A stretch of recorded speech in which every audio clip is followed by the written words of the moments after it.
Ryan had planned to leave right after dinner. Weddings weren't his thing anymore. Too many questions. Too many sympathetic glances from people who remembered. He'd been doing fine sitting quietly at the corner table until the bouquet toss started. Sarah caught it on the first try, and before anyone could cheer, she turned around and pointed straight at him. "Look at me, Ryan Brooks." Her voice cut through the crowd like she'd been holding those words in for months. Every head in the room swung. His direction. His neighbor, the woman who waved at him every morning while he pretended not to notice, the one his daughter kept asking about. And now she was walking toward him with that bouquet and a smile that said she was done waiting for him to figure things out on his own. The morning had started the way most Saturdays did. Ryan woke at 6, made breakfast for Lily, and tried not to think about the wedding later that afternoon. The invitation had been sitting on his kitchen counter for 3 weeks, both his and Sarah's names printed under the same table number. He'd almost called Jack to ask for a different seat, but that would have required explaining why, and Ryan didn't have a good answer. Or maybe he had too many answers, none of them simple enough to say out loud. Lily came downstairs wearing her yellow dress, the one she'd picked out herself at the store last month. She was 9 now, old enough to have opinions about clothes and hair, and which shoes went with what.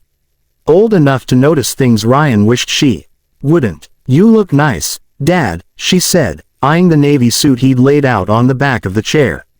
It was the same one he'd worn to her school's parent night last year, the same one he wore to every occasion that required looking put together. He owned exactly 2 suits. This was the better one.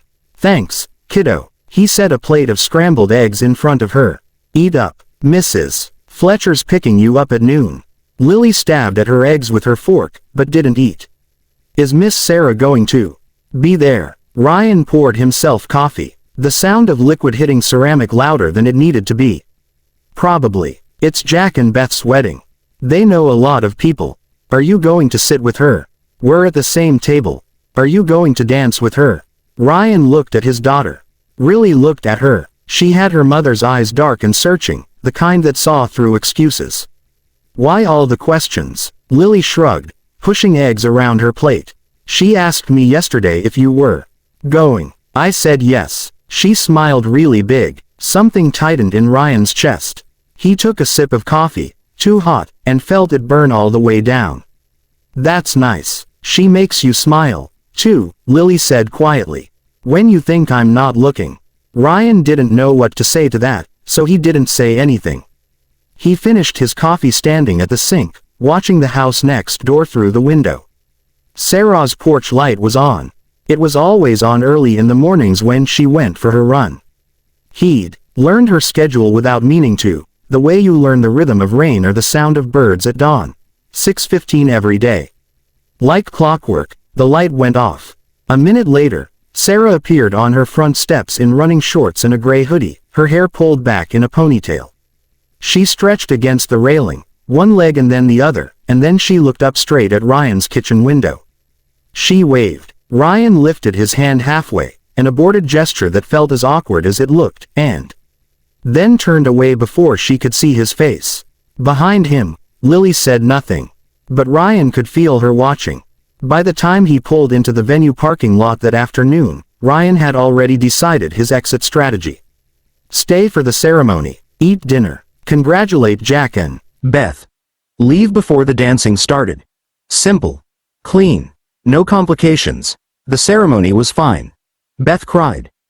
Jack cried. Ryan sat in the back row and thought about the last wedding he'd been to 5 years ago when his wife was still alive. And Lily W. small enough to fall asleep on his shoulder during the reception.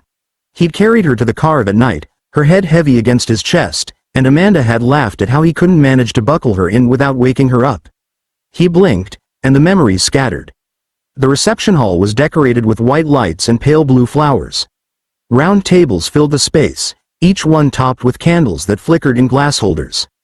Ryan found his seat at table 7 near the back, but not quite hidden.